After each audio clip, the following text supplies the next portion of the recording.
In the rugged expanse of North Devon, near the quaint village of Hartland, where windswept cliffs tower over the Bristol Channel and ancient lanes twist through fields of gorse and heather, lies Bow Bridge, a weathered stone crossing over a narrow stream, its arches worn smooth by centuries of rain and footfall.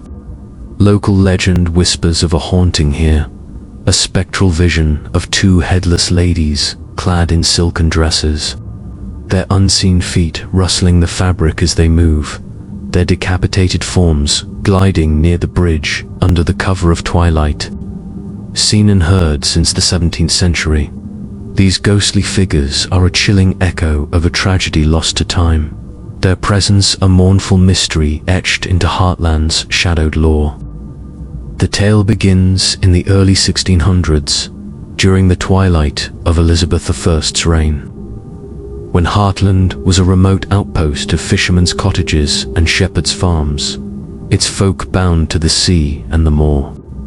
The Orla family, minor gentry with a manor overlooking the cliffs near Bow Bridge, held sway over the village. Sir William Orla, a stern patriarch whose wealth came from wool and pilfered Spanish gold.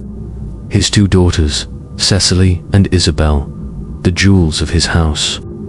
Cecily, at 22, was fiery and bold, her chestnut hair a cascade beneath her silken gowns. Isabel, at 19, was softer, her laughter a melody in their stone halls, her flaxen locks shimmering like gold.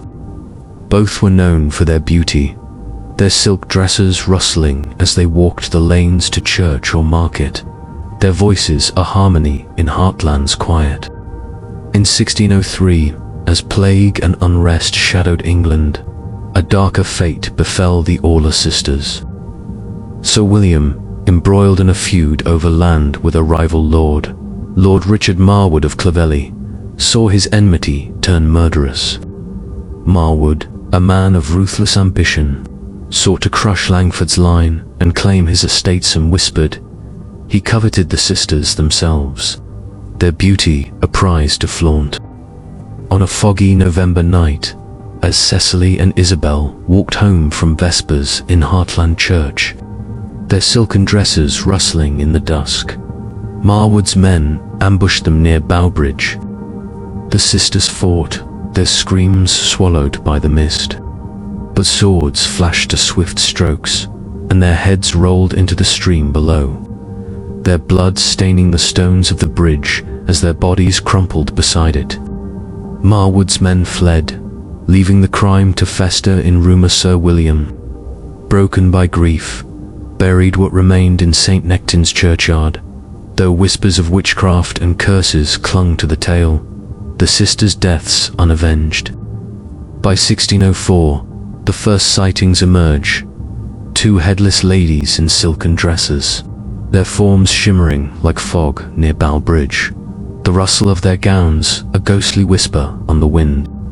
At dusk or dawn they appeared, their unseen feet moving over the stones, their absence of heads a chilling testament to their brutal end. The villagers, trembling with fear and reverence, named them the Headless Ladies of Hartland, avoiding the bridge after dark as tales of their haunting spread through North Devon. In 1656, a shepherd named Gideon Whitstone, tending his flock near the bridge at twilight, saw them, two figures in silk, one chestnut-haired, the other flaxen, their gowns rustling as they glided side by side, their neck stumps raw and spectral. He heard the whisper of fabric before they vanished into the mist, leaving Gideon to whisper his tale at the Hartland Inn, his voice quaking with awe. The hauntings persisted through the centuries, a mournful ritual near Bow Bridge. In 1723, a peddler named Beatrice Langley, crossing at dawn on her way to Clovelly Market, heard the rustle of silk and saw the Lady Cecily and Isabel, headless yet graceful, their dresses catching the first light as they moved toward the stream, fading as the sun breached the horizon. Beatrice's tale spread, her cart abandoned in her haste to flee, and villagers began leaving offerings, wildflowers, a ribbon at the bridge's edge to appease their spirits. In 1823, a curate named Nathaniel Brooke, newly appointed to St. Nectan's, sought to confront the ghosts, standing sentinel at dusk on November 15th, the believed anniversary of their deaths. The ladies appeared as foretold there, silken gowns rustling, their forms headless, gliding beside the bridge before vanishing into the stream. And Nathaniel, his prayers faltering, felt a chill settle into his bones, his journal noting only, "Their sorrow cuts deeper than steel." By the 19th century, the headless ladies were a fixture of Hartland lore. Their hauntings a cautionary tale: don't walk Bowbridge after dark, lest you meet the Orla sisters' wrath. In 1879, a fisherman named Edward Stanfield, returning from Hartland Quay at dusk, saw them near the bridge, their silk gowns shimmering, their rustling a ghostly hymn, his lantern dimming as they passed, vanishing into the fog with a sigh that lingered in his ears. In 1953, a local historian named Lillian Langley, researching North Devon folklore, camped near the bridge. On a November evening, she heard the rustle of silk at twilight and glimpsed two headless figures in gowns of chestnut and flaxen hue, their forms fading into the stream as the clock in St. Nectan's told 7, her notebook trembling as she sketched their silhouettes. In 1979, a rambler named Henry Marwood, hiking through Hartland at dusk, saw them to their silken dresses catching the last light. Their headless forms gliding near the bridge, felt a breeze like a sigh as they vanished, the rustle of their gowns echoing down the lane. The hauntings remain a quiet legend, their appearances rare but vivid, always near Bowbridge where tragedy struck. Today, the bridge stands as it always has near Hartland.